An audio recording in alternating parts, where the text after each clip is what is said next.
Hello, dear tutor and classmate. My name is Cristian Muñoz.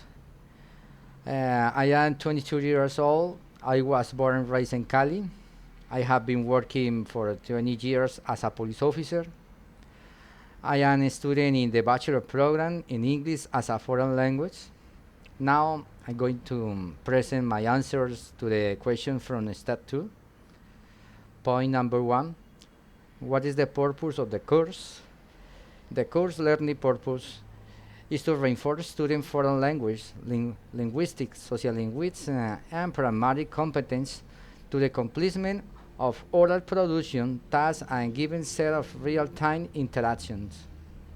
Number 2, how many learning outcomes can you find in the syllabus? I have found the following 4 learning outcomes. Number 1, demonstrate oral skill to express fluently and spontaneously about different cultural subjects for social or academic purposes. Number 2, discuss about controversial issues using pro or con arguments to convince counterpart toward a specific point of view. Learning outcome number 3, interpret a standard speech even when it is not clearly structured and where relationships are only implied and not signaled explicitly.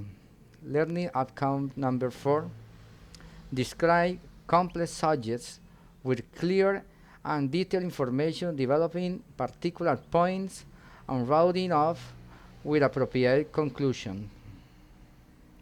Question number 3, what are synchronous interaction activities? Okay.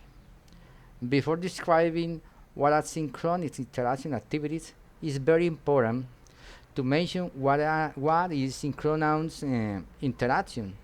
These resources involve the parties, learner and teacher, being online at the same time. The communicating in real time.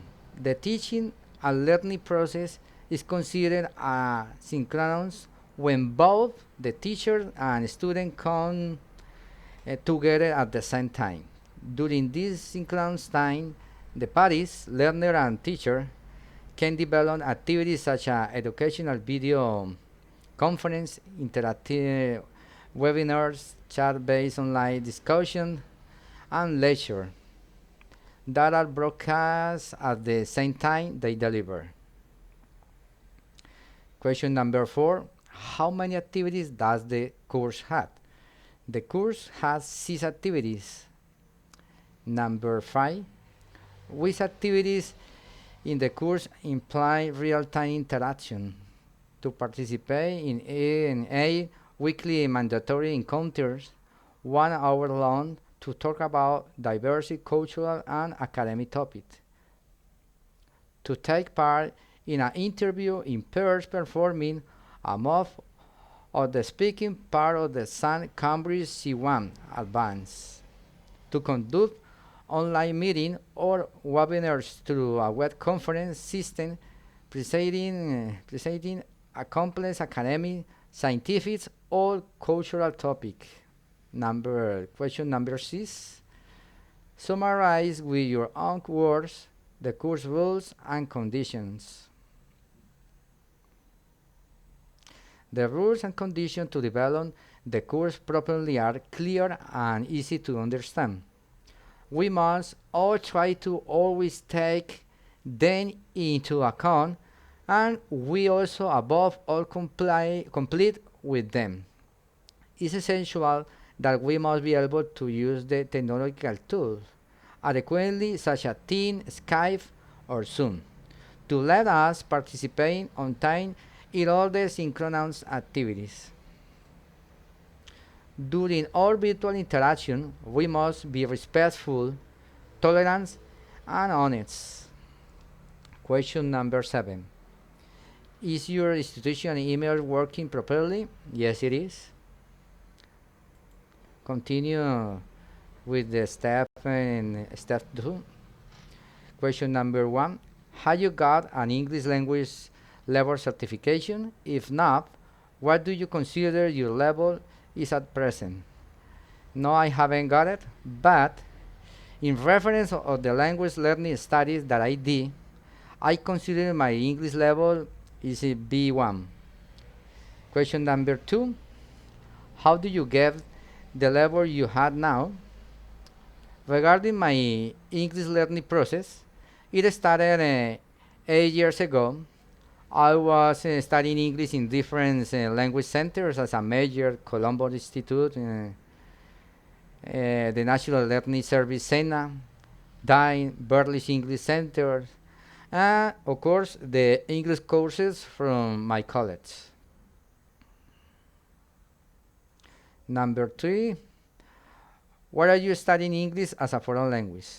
As you know, I am a police officer and my retire is close.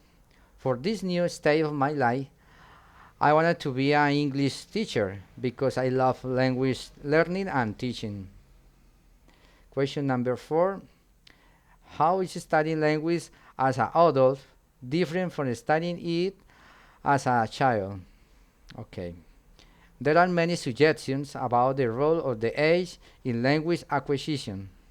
I think that one good theory to understand the difference between studying language as an adult from studying it as a child is closely associated with mind development state that learner is, such as it was suggested by Golongi Kopp or Hearst Pace 2000.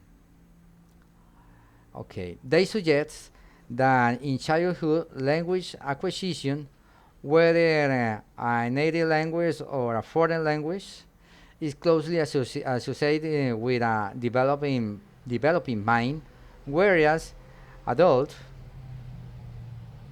acquisition of language is associated with a developed mind. This could explain why in some cases children acquire foreign language without an accent, and most adults have a moderate to a strong accent when they speak. Opposite to these previous suggestions, there is another that suggests adults can be done everything that kids do in language acquisition, version 1999, level 2003. For example, they can pronounce words with a native accent or learn a language in context. As the role of age in language acquisition is a topic very disputed, it's easy to find many suggestions that contradict the previous suggestion. Therefore, I think that not everything is writing about the role of the age in language acquisition. Point number 5. How long should you study a foreign language? Okay.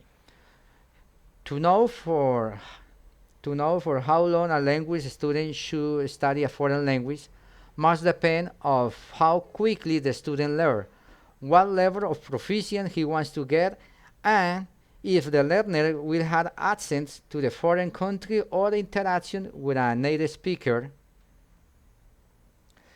Both kinds of assets are necessary to achieve a high language level, and they help to reduce the long time a student needs to study a foreign language.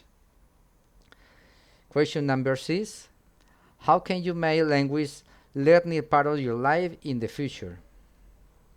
In my case, I had already made the decision that language learning a part of my life in the future. First, because I want to teach language in the future, and therefore I need to become truly proficient in the foreign language. I will need to invest many years and much effort in the endeavor, and one of the best strategies to get it is through the interaction with the native speakers in many environments. In other words, I can make language learning part of my life, organizing my lifelong learning. Question number 7. How can you organize lifelong language learning? I can organize my lifelong language learning using an individualized study plan. This tool should reflect the objectives learning experience, desired style learning, and financial time possibilities. Level 2003. Okay, I can choose the photo on my ISP. For example, it can be in a checklist or in a some form of diary that I keep.